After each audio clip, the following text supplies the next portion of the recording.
এটা একটা তাজা তেলাপিয়া মাছ। এই মাছটা আমি কেটে ধুয়ে পরিষ্কার করে আমি এটা দেখেছেন, একটা তাজা তেলাপিয়া মাছ, একদম তাজা। এটা আমি কেটে ধুয়ে পরিষ্কার করে আমি এটা পটল আর আলু দিয়ে রান্না করব। তাজা মাছ খেতে আমার খুবই পছন্দ।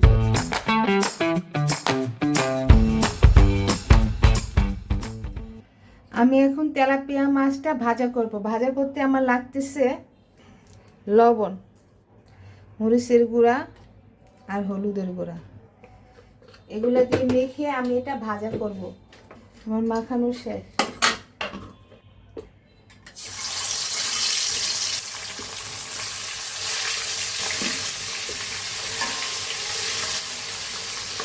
মাছটা আস্তে আস্তে ভাজা হোক। আমার মাছটা এখন আমি উল্টিয়ে দিব।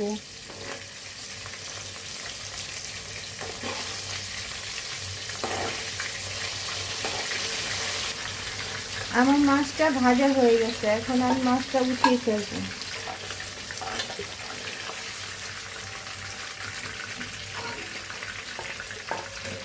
এভাবে আমি সবগুলা মাছ ভেজে নিব।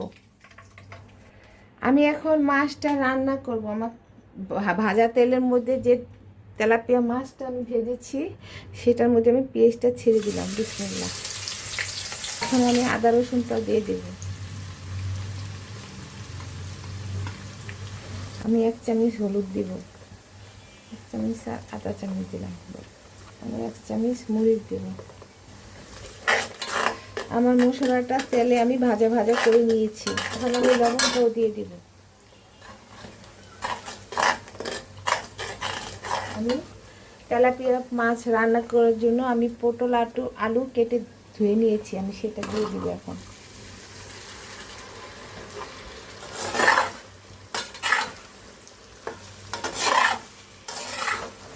আমি টমেটো কাঁচামরিচটাও দিয়ে দিলাম।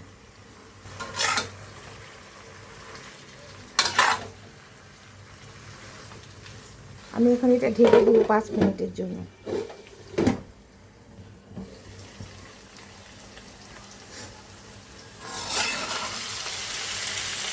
আমার তরকারিটা সম্পূর্ণ তেলে ভাজা ভাজা হয়ে গেছে।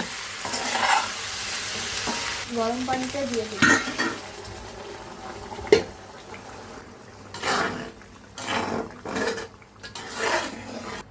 আমি এটা আর 5 মিনিট জাল করে নেব। আমি মাছটা দিয়ে দিচ্ছি।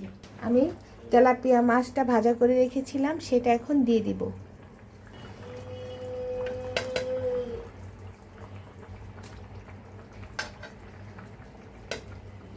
এখন আমি ধনে পাতাটাও দিয়ে দিব। এটা আমি এখন ধনে পাতা দিয়ে ঢেকে রাখবো, 5 মিনিট রান্না করব।